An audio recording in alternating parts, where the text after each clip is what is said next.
Welcome to this League of Women Voters Forum for candidates running for the one of 3 Greenfield School Committee seats. I'm Marie Gauthier, President of the League of Women Voters of Franklin County and resident of Buckland. I will be the moderator. Our timekeeper is Charlotte McLaughlin, another League of Women Voters member and a resident of Shelburne. The forum is co-hosted by Greenfield Community Television. The League of Women Voters is a nonpartisan, multi-issue organization that encourages informed, active participation of citizens in government. The League does not support or oppose candidates or political parties. No League members involved in this forum are endorsing any of these candidates. Because of the COVID-19 pandemic, we are holding this forum as a Zoom webinar. Within this format, we are doing our best to emulate a live forum. We were also subject to possible technical glitches, and we ask you, the audience, to bear with us and to especially understand that the candidates may experience sound or screen issues totally beyond their or our control. Candidates have been fully apprised of the format and ground rules. For the benefit of the audience, here is an overview. We'll begin with candidates introducing themselves for 90 seconds each. The order was chosen, the order of the introduction is by ballot order. Then we ask questions in a revolving order that was chosen by lottery. Each candidate will answer each question. The response time for questions is 90 seconds. Rebuttals for individual questions will not be allowed. The questions were prepared in advance by the League of Women Voters and are based on questions collected from the public via email. We will finish with the 2-minute closing statement that's run in reverse ballot order. Welcome to the candidates running for Greenfield School Committee. In that ballot order, they are Susan D. Hollins, Catherine Lynn Martini, Elizabeth Ann Deneve, Glenn William Johnson Musad, and not in attendance, Darrell B. Asenza. We will start with the 90-second opening statement from each candidate. In ballot order, Susan D. Hollins. Susan, please introduce yourself and remember to unmute. Your time starts now. Hello, thank you for this forum. My name is Susan Hollins. I'm currently on the Greenfield School Committee and I'm running for another term. My primary interest is really having a vibrant education, well-rounded education for all the students in our town that's fee-free. I don't have children in the school or family in the school, so I'm interested in all the children without any type of bias.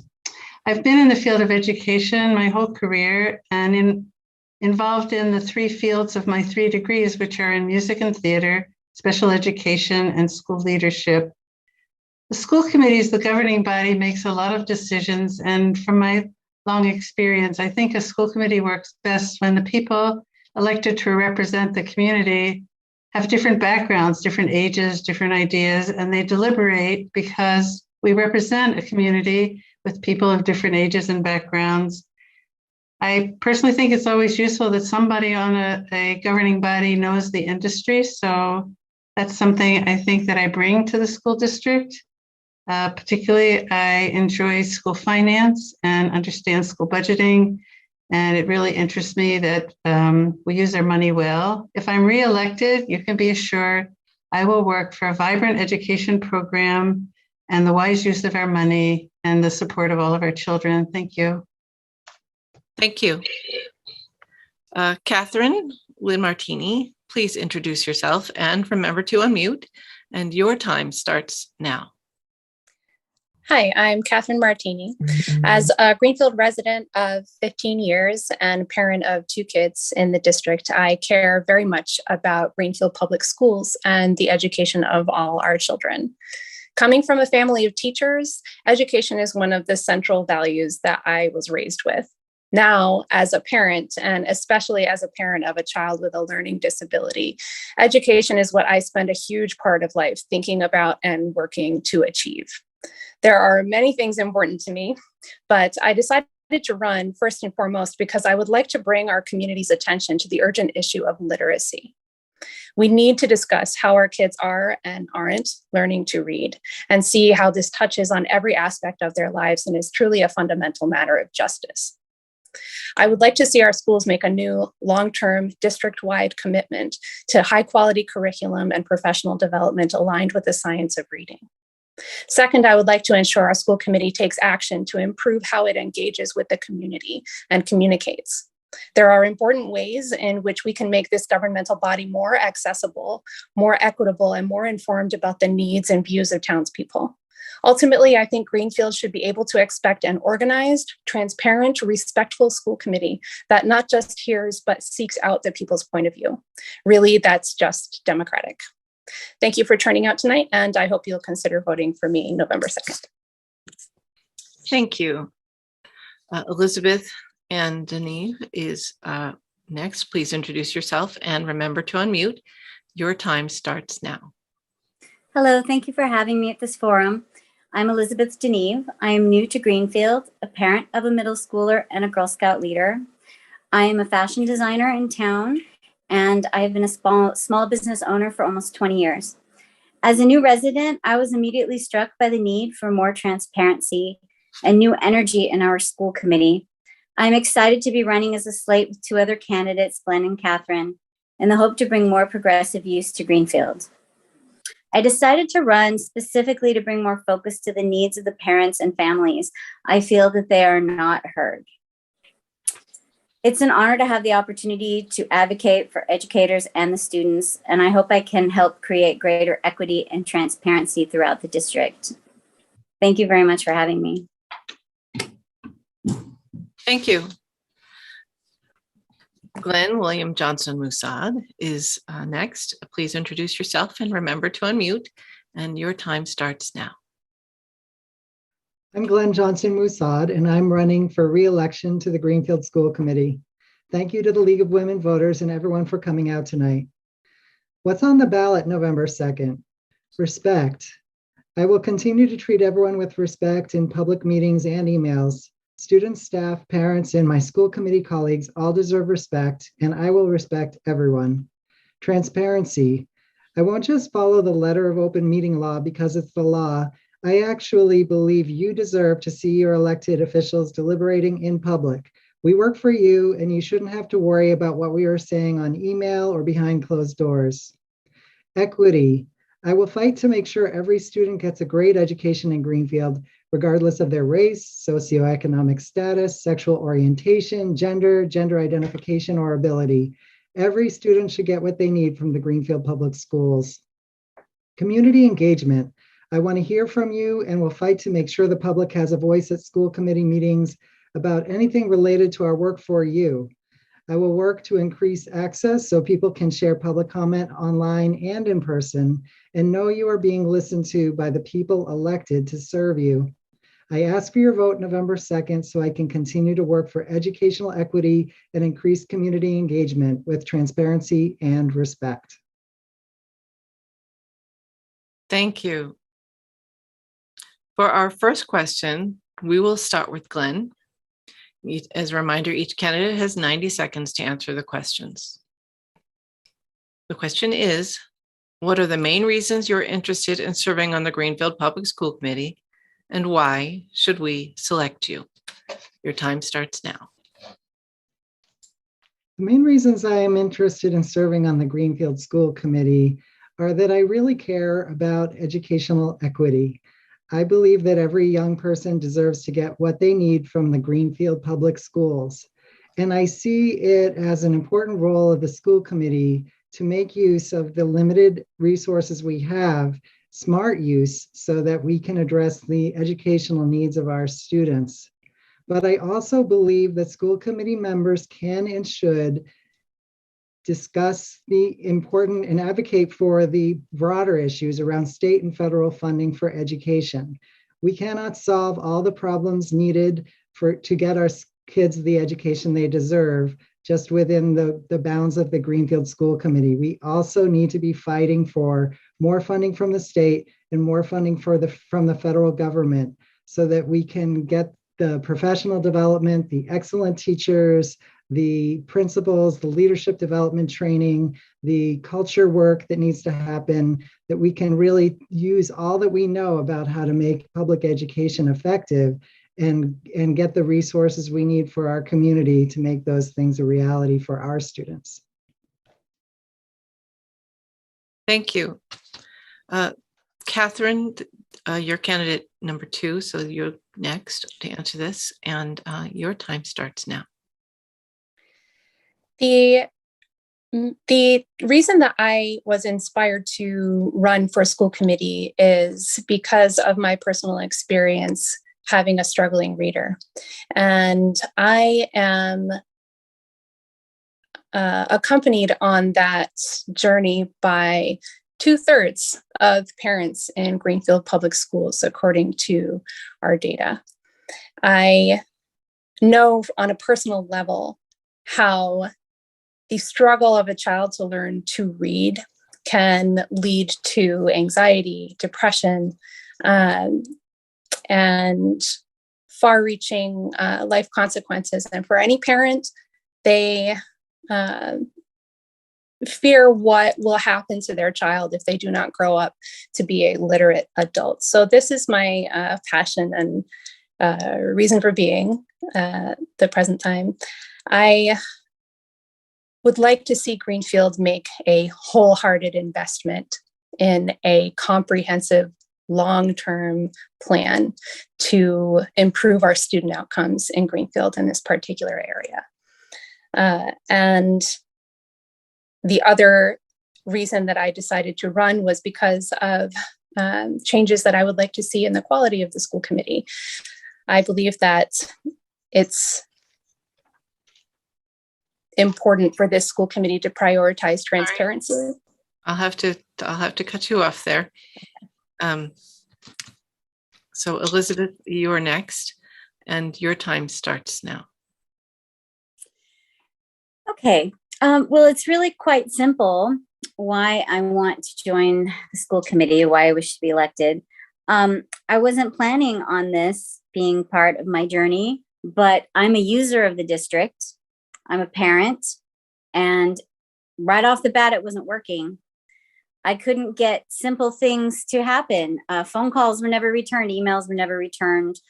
I had to fight for every little scrap of information I could get from the schools. And this is not what I'm used to and not what I think anyone should expect. And whenever I did get somebody on the phone and asked, why is this the way it is? They said, oh, well, you know, things are just difficult. You have to tune into the school committee. So that's how I learned about the school committee. I started tuning into all of the meetings and learning quite a bit very quickly. I feel like the parents and the students are so important and they're just not heard at all. So I would like to really focus on bringing the public in. And I know that that's hard, but that's the job. You have to understand what the public wants, and you have to be willing to listen to them, and you have to be willing to implement their ideas. But also, we need to negotiate for more funds from the state. There are all kinds of programs that I was told about by other districts that we're not even accessing. So I hope that we can really move forward and embrace all these ideas. Thank you. Susan, it is you'll end My turn. and your time starts. Well, to be honest, I wasn't planning to run for school committee for another term. I've been so discouraged in my own way in the last year and a half at how things have been going. And the school system has had quite a change in administrators, which is quite stressful. And our families and children have had to deal with the pandemic and going online, which has been stressful. And I think we really need a solid core of effort to pull ourselves back together and put some systems back in place that have eroded. In particular, I think the school committee needs a different tone, and we need to have more teamwork and more communication with schools. If people have watched me over the last couple of years, they'll know that I've brought this up. You know, can we have liaisons to schools? Can we hear more? Can we be more responsive? So I look for a kinder, more gentle, more responsive school committee. I'd like to be a part of that. And we do have money. That isn't our issue. One thing I know how to do is how to create change in school systems. I've done it a while. So I think I felt that I could be of benefit in bringing the school district back to some programs and values that I value. And my time is up, but I think I would be helpful next year creating a better system than we have right now. Thank you. For our next question, we will start with Catherine. That question is, what are the 1 to 3 most important issues or areas of concern you believe the Greenfield School Committee will need to address over the next 2 years? And what unique perspective or skills would you bring to helping the committee address them? Your time starts now. I think that the school committee needs to provide immediate support to our teachers and our students. As many parents, especially of children in Greenfield High School and Greenfield Middle School, have observed over the last few weeks, there are significant issues with social emotional difficulties at school, contributing to behaviors that make students and teachers feel unsafe. I am glad the district is taking some steps towards providing additional behavioral health support and movement toward restorative justice. But I would like to see those actions be taking place with the urgency that they deserve. And then in the longer term, I would like to see the district make an investment in literacy programming, as I mentioned before. So that will involve the expectation that our superintendent have a vision around that and the forethought to come up with a plan that will be comprehensive and touch on everything that will be required in order to make substantive improvements in our student outcomes. Thank you. Thank you. Our next candidate to answer is Elizabeth, and your time starts now. I think the first thing that I think is really important is student retention. Lots of parents that I've talked to have chosen to choice out silently without protest. They just choose another district because they're not getting the information or the help that they need from GPS. So that's the first issue. There's a lot of parents that complain, and obviously you can reach out to them, but there's a whole bunch of parents that you never hear from. They're just gone. The other issue I think is behavioral issues. My daughter comes home from school every day and there's horror stories. She has a lot to tell me, and it's not good. And I think the third most important thing that really needs to be addressed right away that would help with the other things are the fact that the teachers don't have any aides in their classrooms. They have no help. So the teachers are telling me that they would love to teach certain aspects of their particular subject, but they don't have the time because they're addressing behavioral issues the entire class, and there's no time left to teach their own subject. And when I ask them if they have teachers' aides, they don't, and they're very sad about that. So I think that we need to look at the budget and figure that out pretty much immediately. Thank you very much. Thank you. Susan, you're next, and your time starts now. The questions, how do I see the 3 most important issues? I'd say the first for me is communication and culture. In fact, when I ran last time, I said we really need to address the culture. People should welcome coming to school here, working here, and feel really good about that. And I think better communication and style, as Glenn mentioned, respectful style for all people. I think that comes first, and that would include understanding what people need to do their jobs well. The second, I think we need curriculum planning. At the budget meeting recently, I also said we must do something with literacy going all the way up through K to 12 reading. It's one of my touchstone points too. But we need some multi-year planning in curriculum in a lot of areas, so everybody knows what our program is and it's well-rounded and it's working. And third, the key to everything that everyone wants to do is knowing how to use money That's my particular strength, is understanding all the different pots of money and how they are woven together. And we need multi-year plans for many things like curriculum and technology replacement, staff development, whether it's teacher aides, special ed. We have to do much better financial planning to make the district work. And those are the three areas I think that are the most important. Thank you. Glenn, you'll answer this question last, and your time starts now. I think the three most important things that the schools need to address are, first of all, staffing. There need to be adequate staff at all of our schools for the students to have their special needs addressed, to have the paraprofessionals who do such amazing work in the schools, and the teachers, and the staffing essentially is one of the most important things. And I would work on addressing some of the stresses and risks that these staff have been valiantly facing to do their jobs, and try to ameliorate them to be able to attract and retain more staff.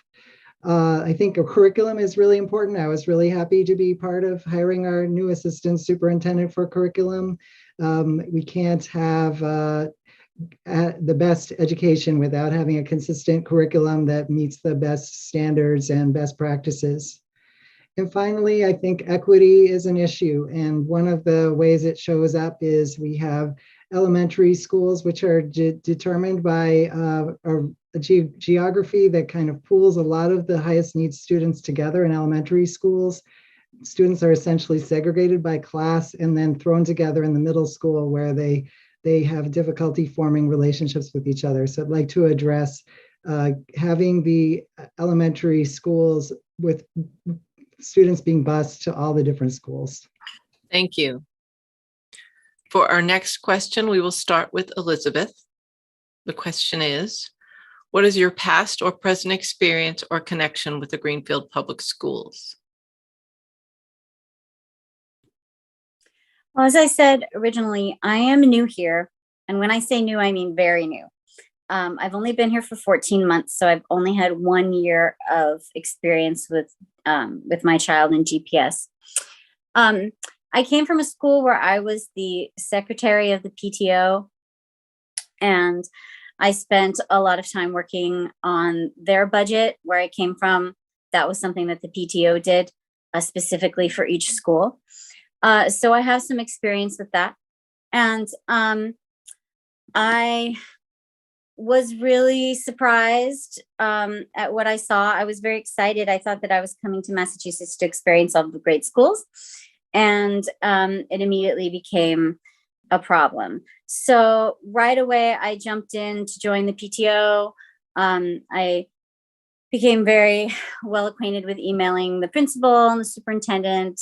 I tried to be as helpful as possible, but it seemed like getting involved with the school committee was the way to go, specifically to do the most change. So I'm really looking forward to having more experience with GPS, other than the 14 months that I've already had. So thank you very much. Thank you. Susan, you're next, and your time starts now.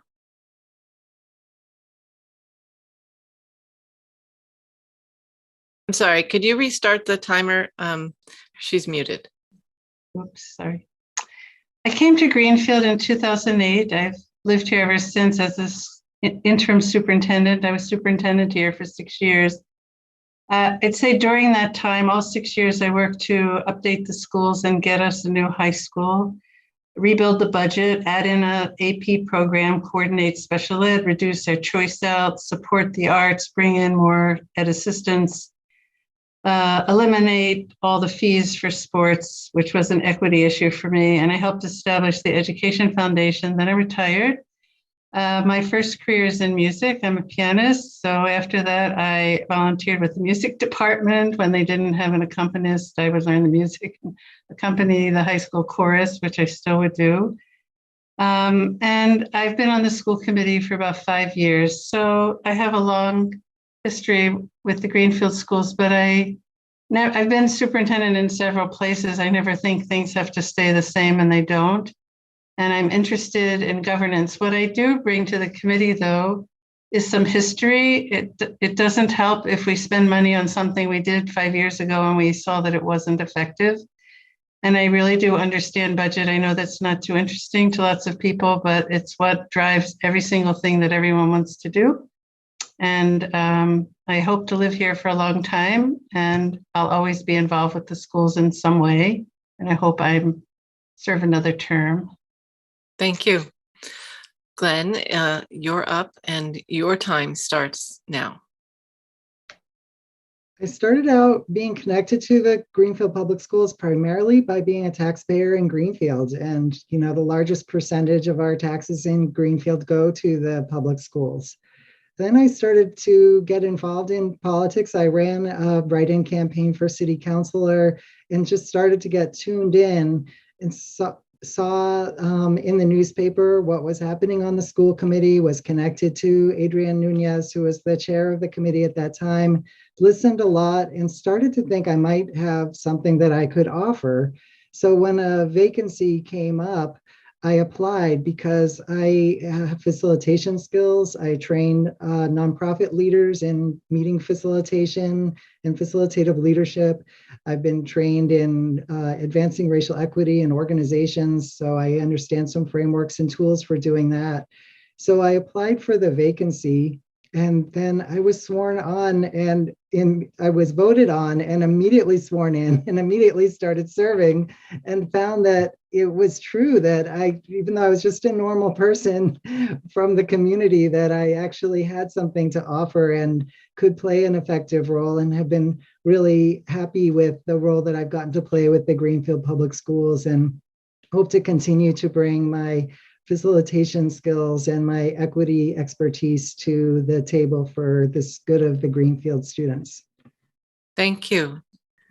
Catherine, you're the last candidate to answer this question, and your time starts now.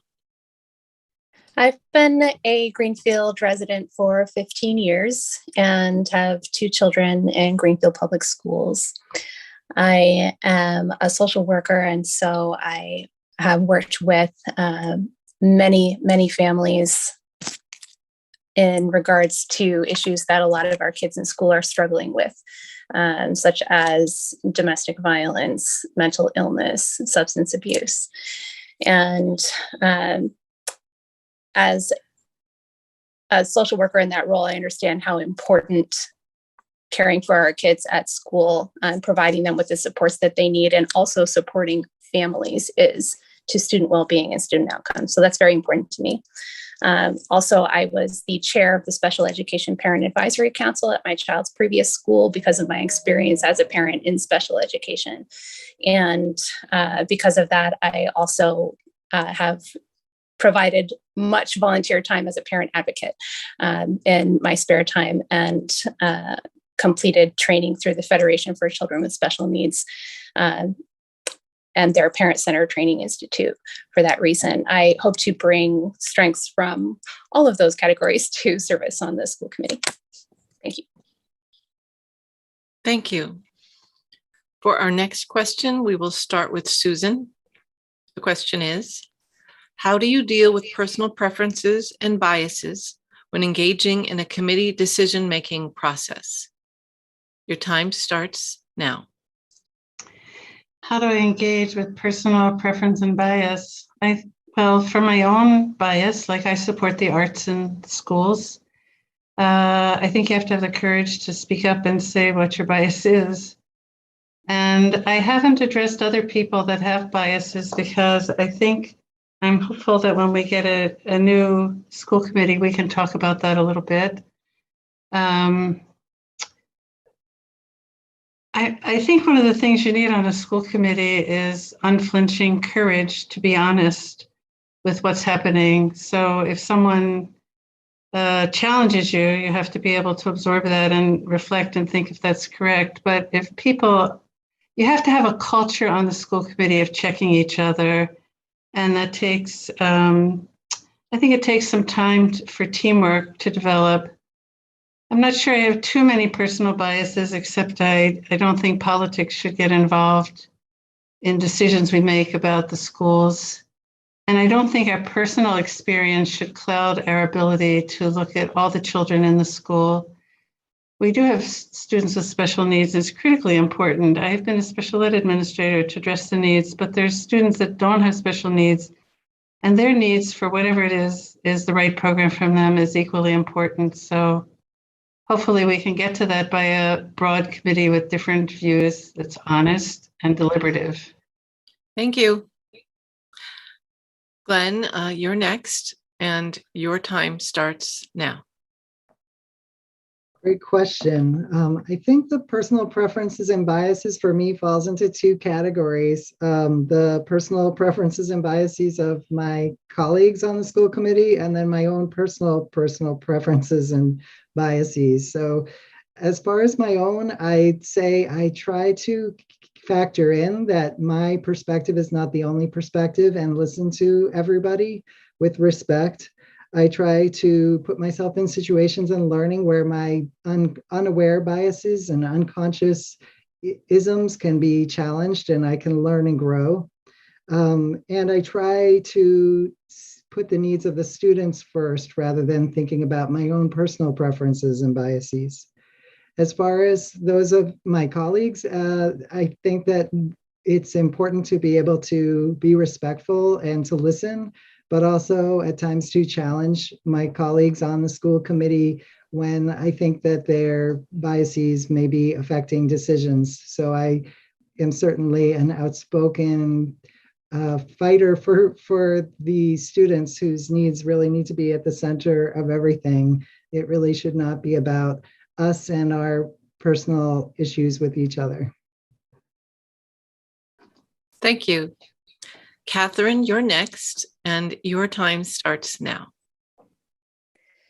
I think that one of the most common things that I have heard from voters as I have talked to people during this campaign around town is their desire for the school committee to be more respectful in its manner of communicating between members and between the committee and the public.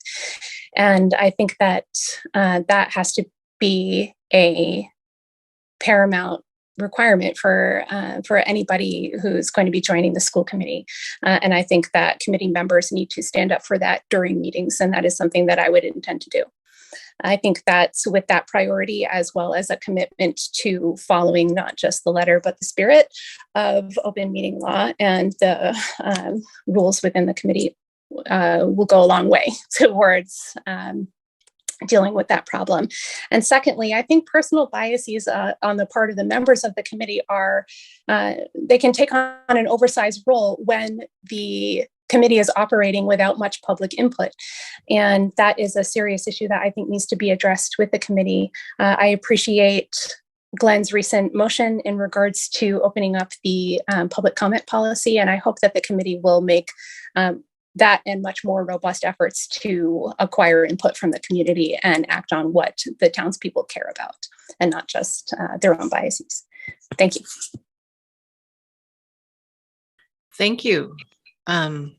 Elizabeth, you're next, and your time starts now. All right. Everyone has bias and preference, of course. One of the reasons that I wanted to run as a slate, one of the reasons that I was so excited about that was because I communicate really well with Catherine and Glenn, and I believe that we've created a culture of respect between us that I think that we can really bring into the committee. I personally have a preference for progressive ideas and equity. I'll just say it. I feel like my values are unwavering, and that is something that I have been accused of, that I may be a little too courageous, a little too brave. I do understand that we have to be open to all viewpoints, and we have to be flexible enough to work within the laws of the state as a group.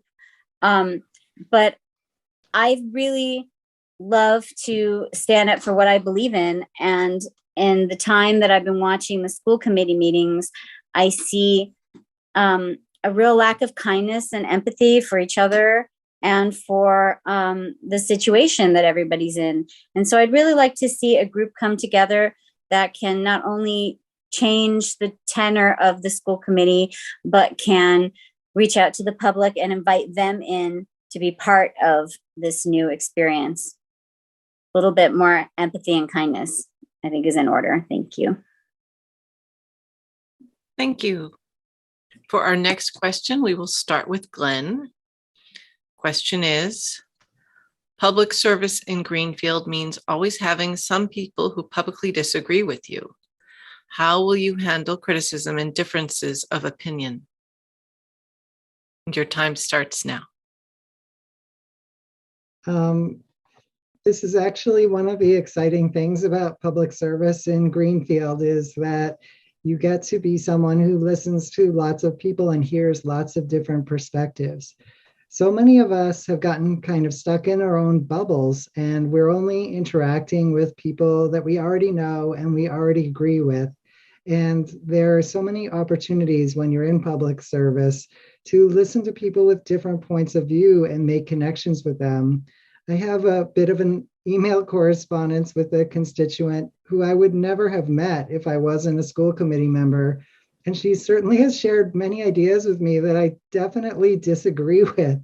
But we have really enjoyed, I think, getting to know each other. And I think that there's a type of respect there that I think the people in the community who've reached out to me when they've disagreed with me or when they put forward an idea about masking or when we're going to open the schools or close the schools during COVID or whether there will be snow days, that I might have disagreed with people, but I could tell people up front where I was and let them know that I really valued hearing from them. And I've been really impressed by how responsive people are to that. When public servants have respect, even in disagreement, it makes a big difference to people. Thank you. Catherine, you're next, and your time starts now.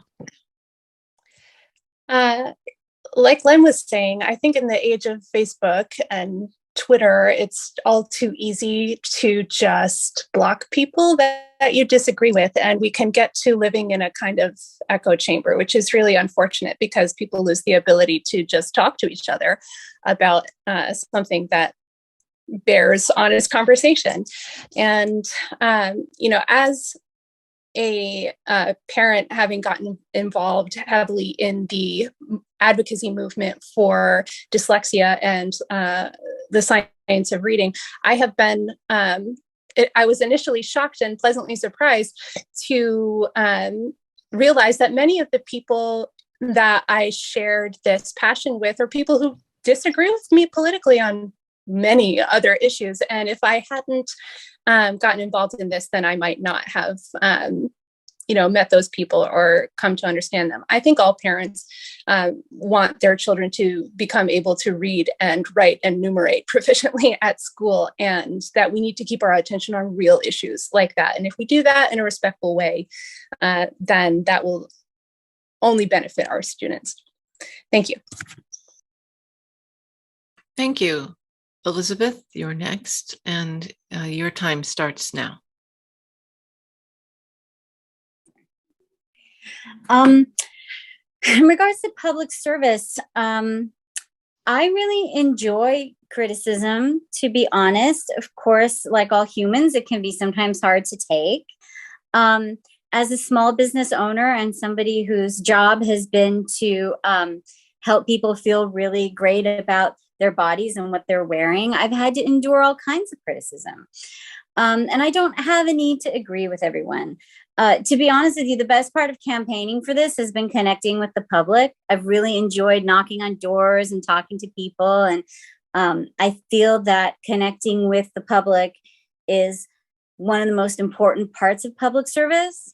If that's something that you're refraining from doing or afraid of doing, then you're not doing public service. And I don't think that we can create this culture of respect that we all desire and discuss without specifically trying to connect with the families and bringing them in, which is part of public service, creating spaces for them to interact with us, creating spaces where their voices can be heard. Thank you. Susan, it's your turn, and your time starts now. I think how you deal with differences of opinion depends on the situation at hand and your role in the situation. there are times when, in public service, you're in charge of something and someone is aggressively disagreeing and you have to take charge of the situation. And there's other times when you're speaking to a parent. I used to meet with students who wanted to drop out of school, and we'd have different opinions about the importance of education. And you have to be a really good listener and try to get the playing field level so people don't feel that one person is over another. I think that's important.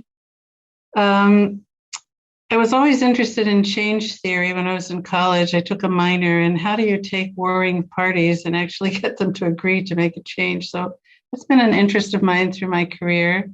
I think it takes some talent. There's no question in our country, in our community, in our schools, we have parents with extremely different points of view.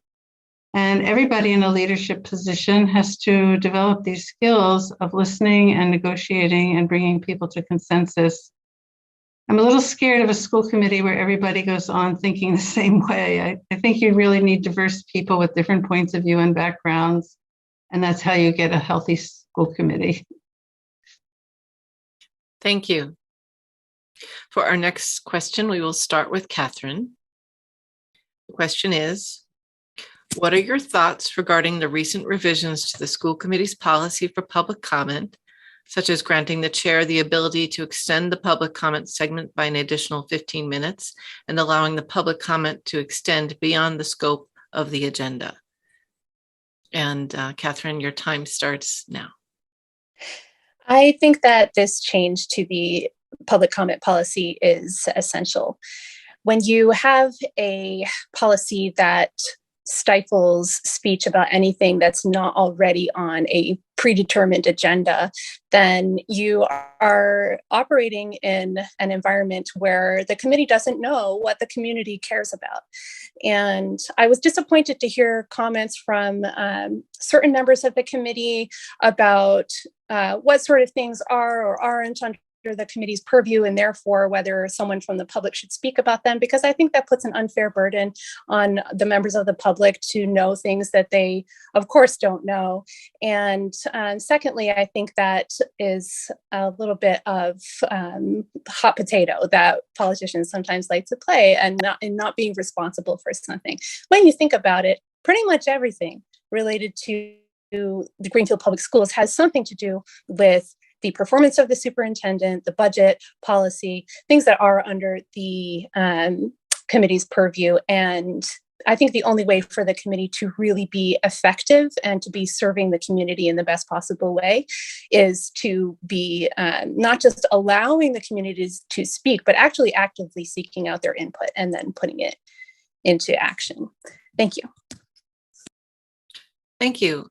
Elizabeth, you're next, and your time starts now. Thank you. My thoughts regarding the public comment policy, I went and made public comments. I felt truly compelled to do so because in reality, who are the public? They're your helpers. They're really the people that are there to help you understand what's going on.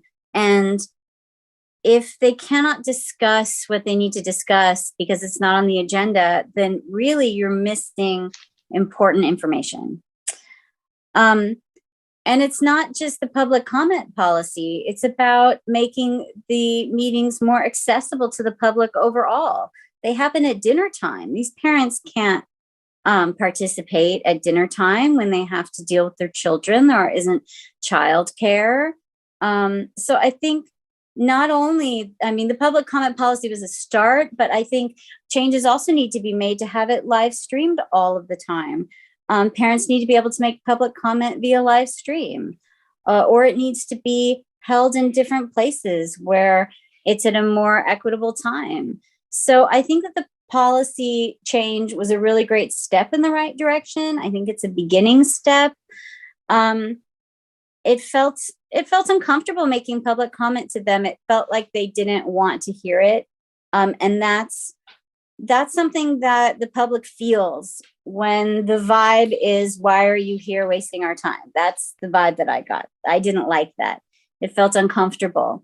So if the public comes and tells you we're uncomfortable making comment with you, we aren't getting our issues heard because they're not on the agenda, and we're met with disinterest, then let's circle it back around to that public service question. Then you're not doing the public service that you need to be doing, because that's a very important part. Thank you. Susan, you're next, and your time starts now. I think bringing up the public comment policy was a good first step, but it's just a first step.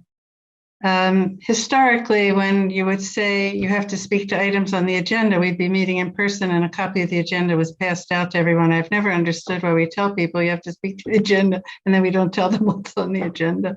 So I think it's good we brought it up. But the other thing is our agenda, in my opinion, should always say topics for the next meeting. School committee members don't even have a way, if it's not on the agenda, to have a discussion about what we think is important individually to have on the agenda. But there are other ways we need to increase communication. One is to have hearing sessions on different topics of importance. It can't all happen just at school committee meetings. If you have an hour for public comment, then the school committee, when it's doing business meetings, goes into 10, 11 o'clock, and you really can't function well. So it has to be more thinking on how to make this work. I will say that I think it's important to bring it up. I've been very uncomfortable. It's always uncomfortable to me that you can't respond to some things that are logical, like, are we going to take a trip out of state this year? And you advise my attorneys not to say anything for different reasons. So I think it needs work, but I started this session by saying one of the reasons I'm running again is I want to see a different culture on the school committee, and this is part of what I'd like to change. Thank you. Thank you. Glenn, you close this out, and your time starts now.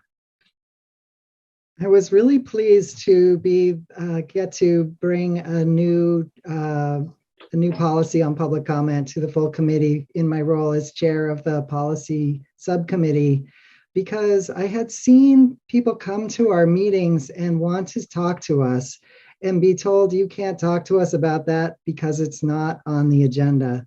And I know as a gay man what it's like to not be on the agenda. There are many communities who realize that their issues and concerns aren't going to be put on the agenda. And if it's not on the agenda and you're not allowed to then speak about it, then how meaningful is public comment really? There certainly are many times when items on the agenda, we need feedback from the community on those as well. But what aren't we talking about is as important as what we are and have already decided to talk about. So I'm really pleased with that. And I'm also really pleased that we did extend it, give the chair the capacity to extend it an extra 15 minutes.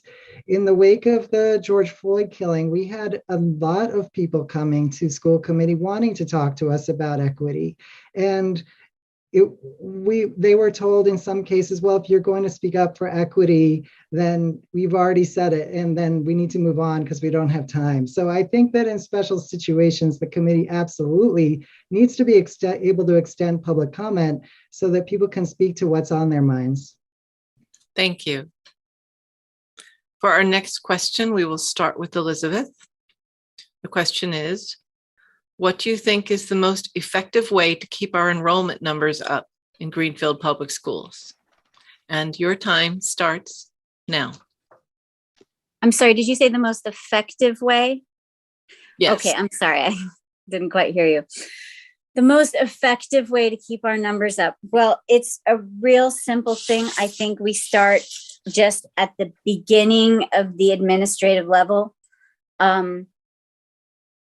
Because parents are saying very clearly that they're not getting the information that they need. And people might think, oh, well, that's, they should just Google things, or they should just go find it out on their own. But parents are calling the school and not receiving phone calls back. I thought maybe there was no elementary school. That's how bad it was. I would not have been able to enroll my child if a mom on Facebook hadn't made it happen for me. That's how difficult it was. And I'm not the only one.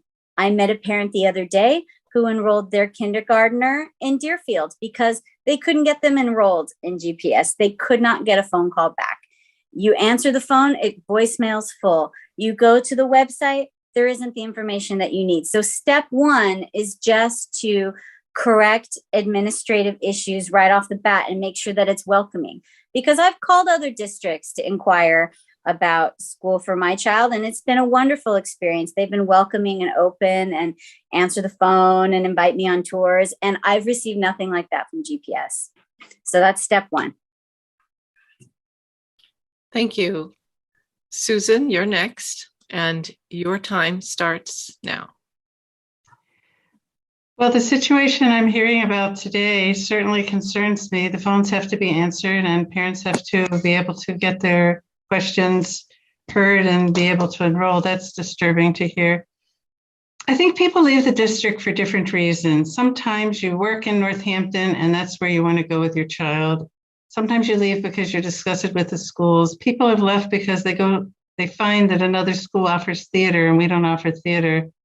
So I think you have to get a sense of why people are leaving. Is it specific grades, specific schools? You can study that and get data.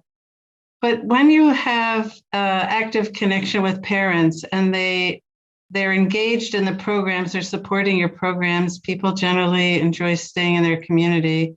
We've had so much turnover that it's hard for me to imagine that any school really has a strong culture because of just the disruption of the last year, which some of it is not because of a school system, it's just a situation. I have great hope we can pull this together. We need to clarify our values, engage our parents, have better communication, develop the culture that we once had where people really liked being here and they were glad to come to work and kids were happy and we had our issues, but they were resolved and we had much less choice out. So I think it's possible. We need to refocus. 3 ways to fix a school: focus, focus, and focus. Thank you. Glenn, you're next, and your time starts now. I think it's simple but difficult. The simple part is if we have excellent public schools in Greenfield, people will keep their kids in the public schools in Greenfield. And we have so many excellent staff. We are so blessed with such wonderful teachers and staff. I hear about wonderful stories about them all of the time.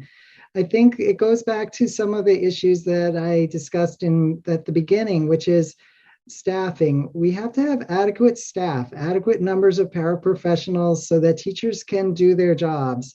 We have to have excellent professional development so that the teachers are all doing the best practices and everybody's rowing together. Likewise, the curriculum, we need to have a top of class curriculum that is widespread and implemented in a strategic way throughout the district. And we need to be addressing issues of equity and culture and bringing the students together as well. And we can do that to the extent we can with the resources we have with the strategic plan. So I'm very excited about the superintendent's plan to start working with us to develop a strategic plan. And I think that will take us a long way towards being the school system that retains the students. Thank you. Catherine, you close this out and your time starts now.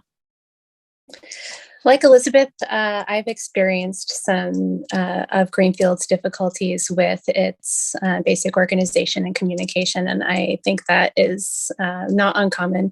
Like many other parents, sometimes my best source of information is Facebook groups of other parents, and that's not the way that it should be in the district.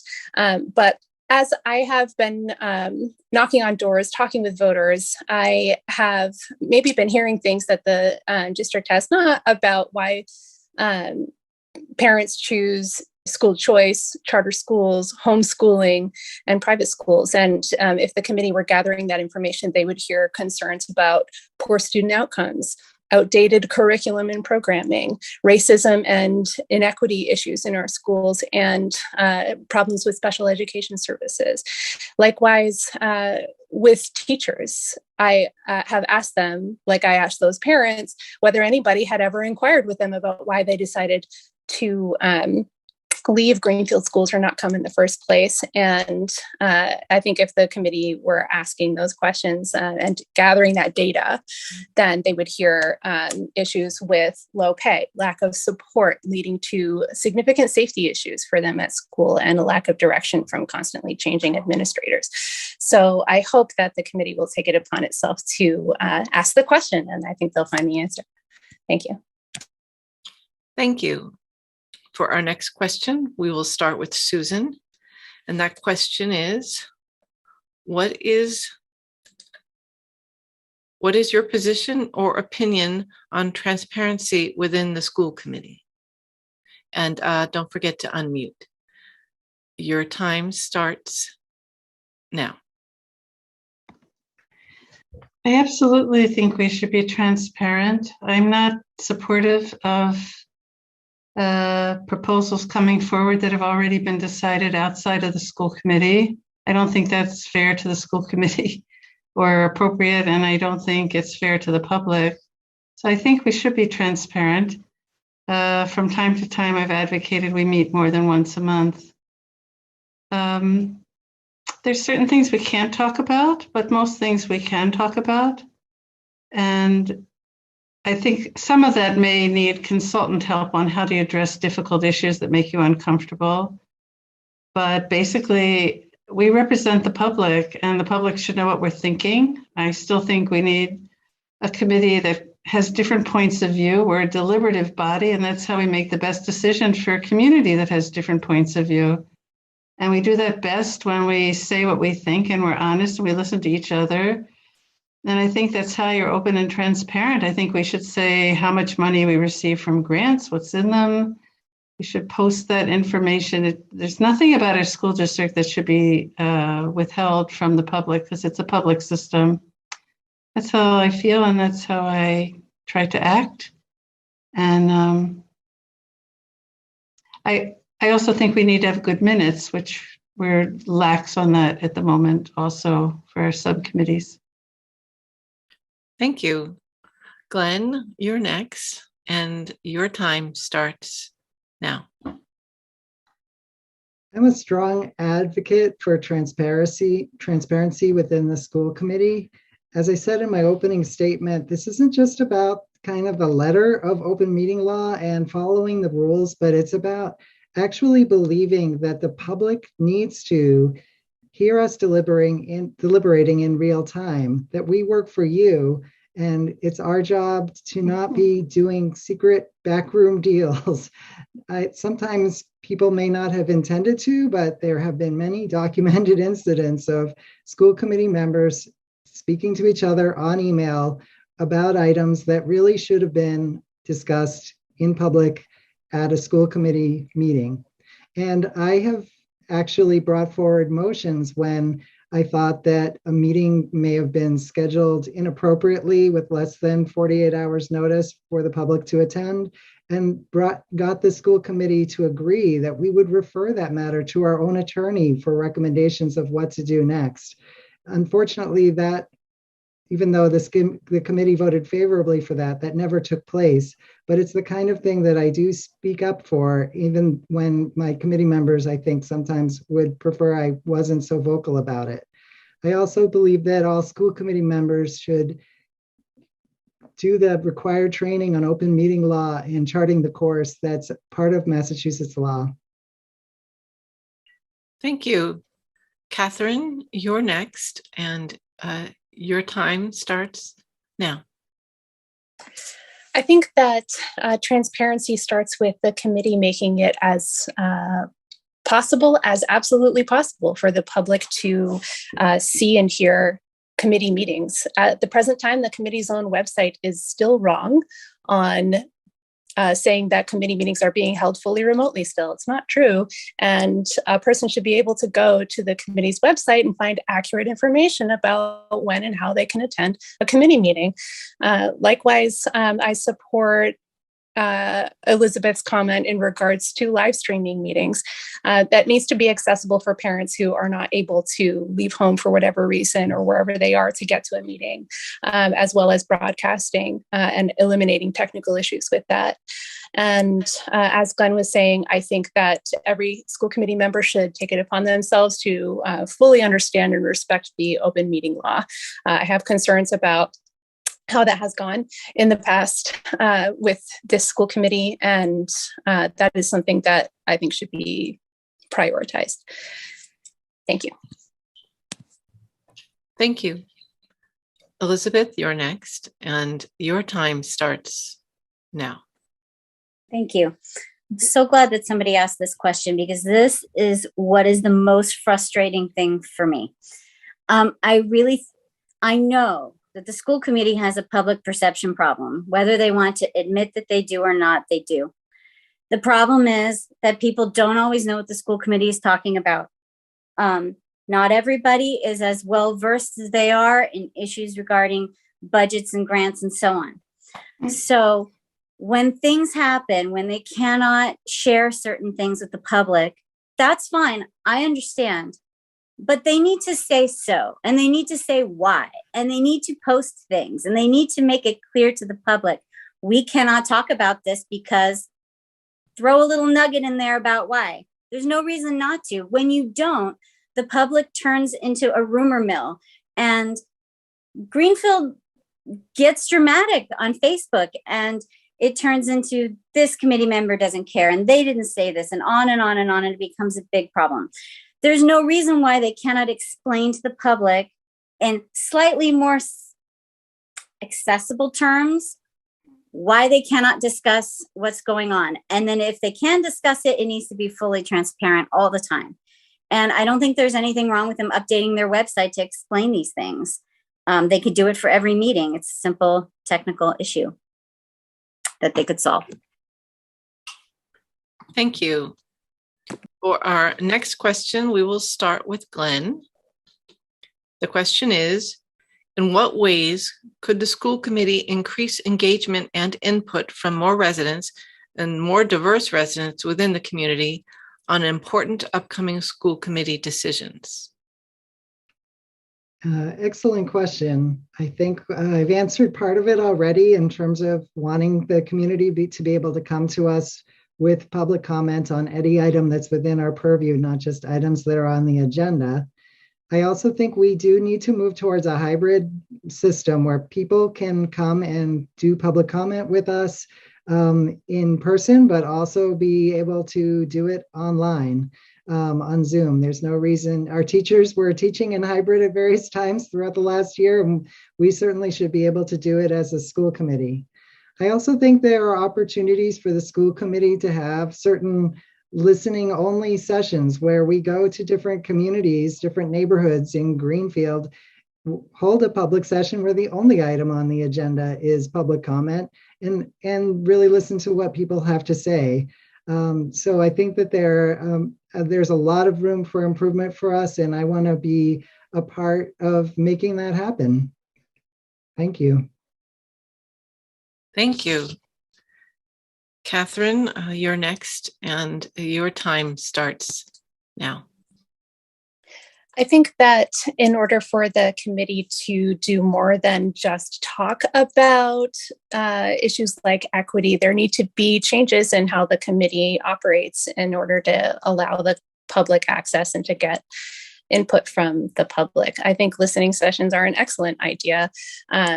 And I think the committee needs to consider having its own meetings, and if not then at least listening sessions in places in town where residents are more likely to have difficulty with issues like transportation and childcare, and also take steps to eliminate those because they are systemic barriers to people who are already disadvantaged from providing their input to the committee. And secondly, I think the committee should also make all of their documents and things that they review at committee meetings available online so that parents can and other community members can access them asynchronously. When you're talking about people in the community who work nights or who are otherwise unavailable during the regular committee meeting hours, it's impossible for them to see by watching a YouTube video what exactly it was that the committee was reviewing and talking about. So I hope the committee will take steps like this to be more open to the public. Thank you. Thank you.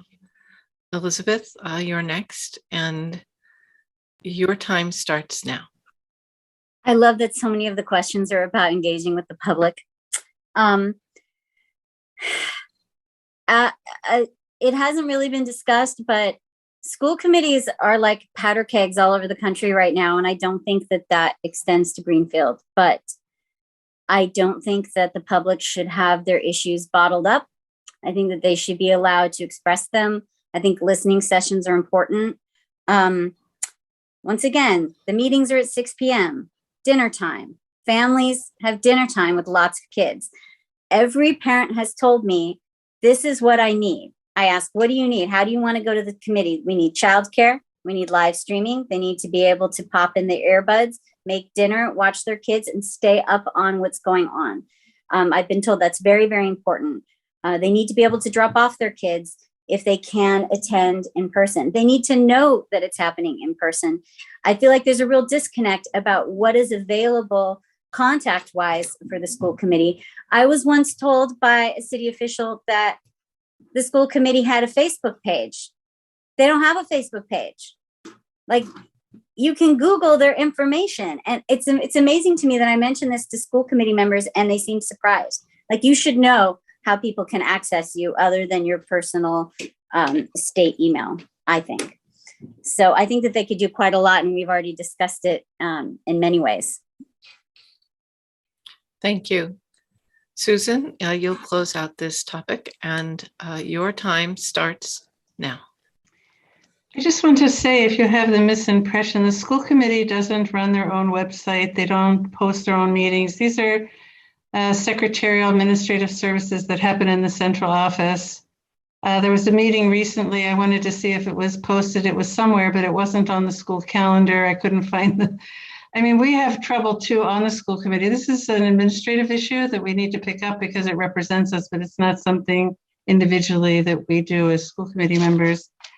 I think we need to have hearing sessions. I think we need to have a liaison to every school. I've recommended that before, someone that can sit on PTA meetings. And I think we do have liaisons to certain groups, but not to a lot of important groups that take place in the town that represent different factions and different interests. Historically, when you would come to a meeting, there would be an information packet available. It's really hard for anyone to understand the budget if you're not seeing it except in tiny print on a screen. You need to have time to look at it. But the biggest flaw, what we need to change, is we're not following our own policy about a two-step process on important issues. You bring it up, you discuss it, you don't act on it then. You give time for people to have input. You come back, you review all the input, and you make a decision. We haven't been acting that way, but that's our policy, and that's one of the things I'd like to change on the next term, is getting us back to where we're a thinking committee that has time for input on the decisions we're making. Thank you. Our last question begins with Catherine. And the question is, how does a school committee balance the need to respond to the taxpayer burden with the need to provide a quality education? Catherine, your time starts now. Well, I think that the school committee, of course, should take it upon itself to take advantage of every opportunity within our town funds, as well as funding available from state and federal sources, and the grant funding that no school district can do without in the present day and age. I would like the public to consider also the long-term impact of what happens if we don't make significant investments in things like a wholehearted investment in updated literacy curriculum and professional development in our district and other supports that need to happen in order to get our kids reading and writing proficiently. These things are not just statistics, they are real children who suffer on just about every life outcome when they don't get what they need at school. And that has long-ranging impacts on not just those children, but our families within the district and our community as a whole. So I support putting our money where our mouth is and supporting our children. Thank you. Thank you. Elizabeth, you're next, and your time starts now.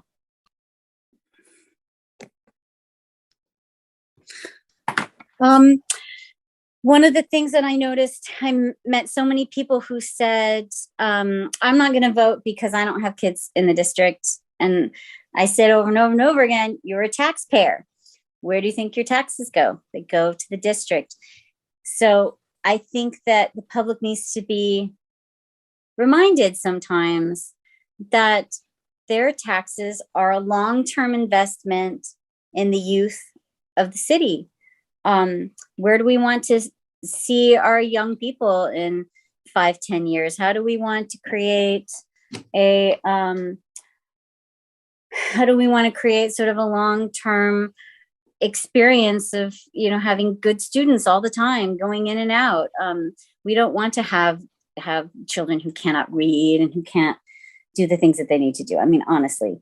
So I feel like it really comes down to communication in the end. I think that the school committee can communicate not just with other districts, but more with the state.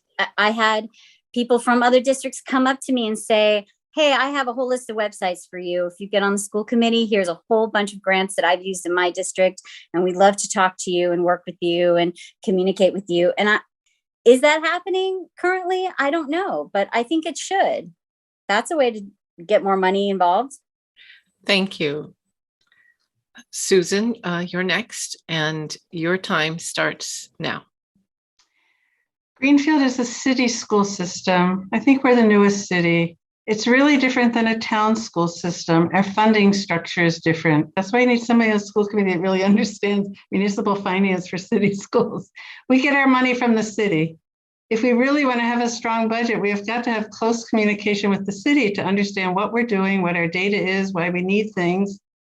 And something I would do is I'd like to have the budget committee meet quarterly with the city's finance committee so we can talk about school finance. If the city doesn't give us the budget we want, we get the budget that the city votes for us.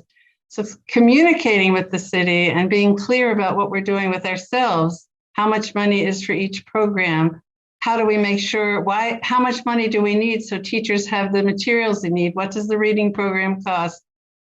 We have to do that if we want to have a strong budget, and we have to have savings because we have nowhere to go in the city if we can't go back to the voters. So there's a lot of pieces of this that we need to understand.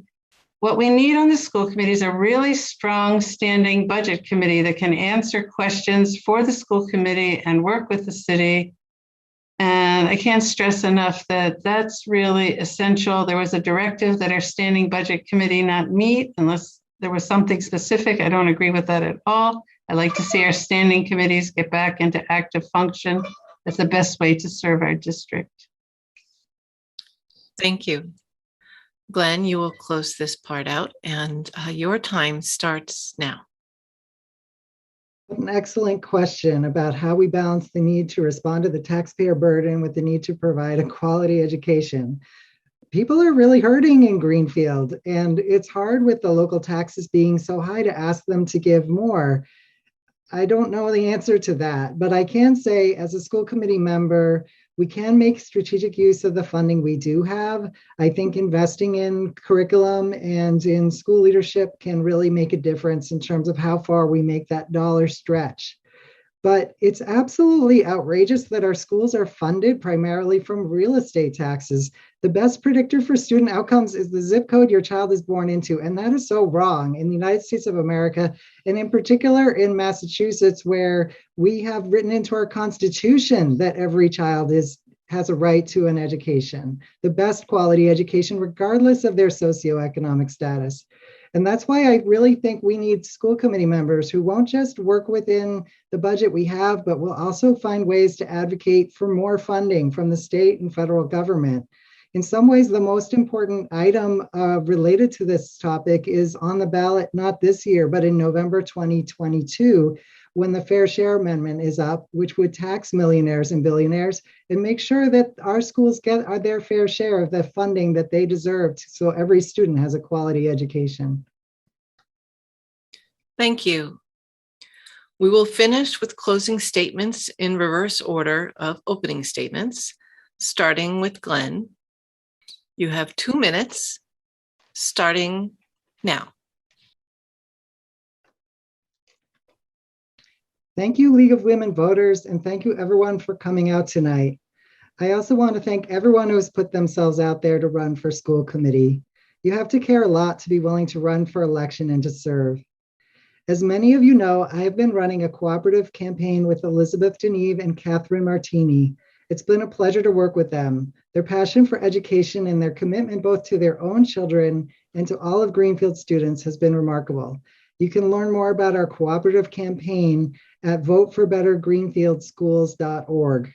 Working together, Elizabeth, Catherine, and I can bring our shared values, respect, transparency, equity, and community engagement to the Greenfield School Committee. Respect because we have to model for young people the respect we expect them to give to themselves and each other.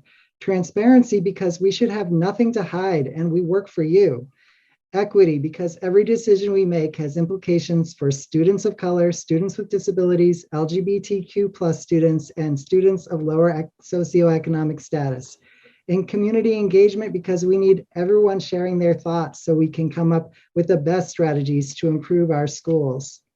We are at a pivotal time for public education, coming out of a pandemic, wrestling with our country's history of racism, trying to prevent environmental collapse, widening gaps between the rich and the rest of us. Public education has never been more needed or more strained.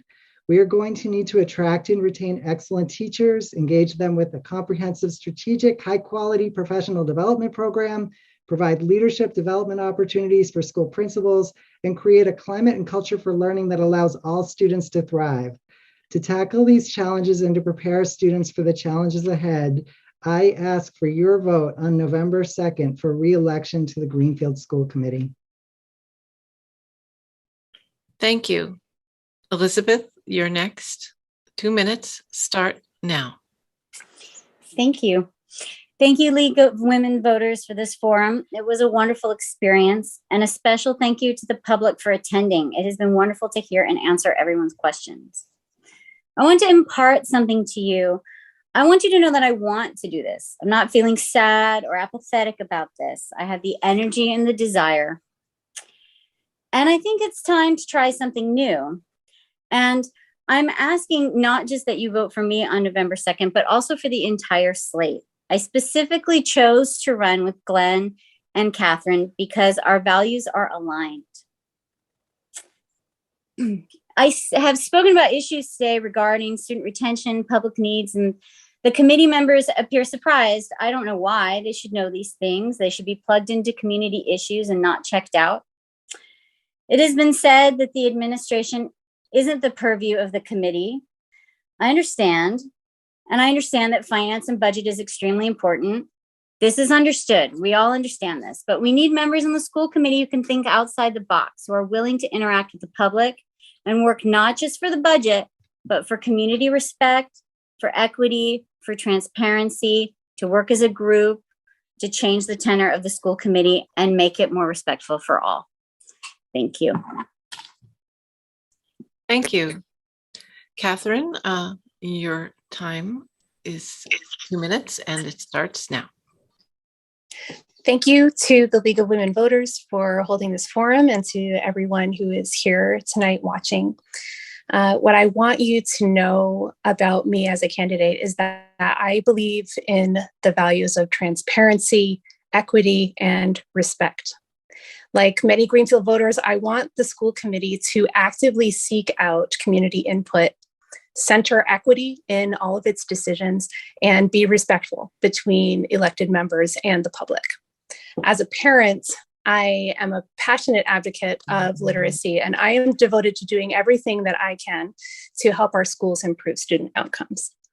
As a union worker, and also coming from a family of teachers, I'm committed to giving our teachers the respect and resources that they need to be respectful. I am running as a slate with Glenn and Elizabeth because we have a set of shared values that I believe will result in a sea change in the Greenfield School Committee and ultimately benefit our schools and our students. Thank you for voting for us on November 2nd. Thank you. Susan, you are last, and you have 2 minutes for your closing statement, and your time starts now. I want to first thank you for the forum. And I'd like to say a word about Daryl Asensa, who isn't here. And I'd like to say that she is a UMass professional. She has been on the school committee before, and she works supervising education in a different city school. She's extremely knowledgeable about how to make schools excellent. That's her job in the Department of Ed at UMass. I'm sorry she wasn't here tonight. I've given my whole life to education. If I'm reelected, I will continue to do my best to fight for things I think that are important, which certainly includes literacy and equity. Knowing how to put these things into motion is terribly important. We can all talk about great ideas, we have to do this or that, but if you don't understand how the mechanics of a city school system works, it's really hard to make things happen. We have a new superintendent coming in. I have great hopes for the district. We've had a lot of turmoil. She's coming from a different state, which means her time to learn what are the guidelines, what are the laws, what do school districts do. There's a lot of sources for that, but having a couple of people on the school committee that actually are industry professionals and can be helpful, I think is extremely important. I'm not so myself as a voter enamored with slates. I hope voters look at everyone as individuals. You need a well-rounded committee with different skills and interests to have a really fabulous school system. And we need goals, and we need plans, and we need to make sure we have the resources that our teachers and students need. If I'm reelected, I'll continue to do my best to study everything that comes up and advocate for all the children. And I hope everyone goes to vote, because there's really nothing more important than your public education system. Thank you. A big thank you to the candidates for their willingness to participate in our forum. We wish you all good luck with the election, and thank you to the Zoom and live stream audiences for attending and learning. A recording of this forum will be available on the Greenfield Community Television website, gctv.org, YouTube channel, and Facebook page. We'll be sure to share that information. Many thanks to Nick Ring, GCTV's Executive Director, for his time and technical wizardry.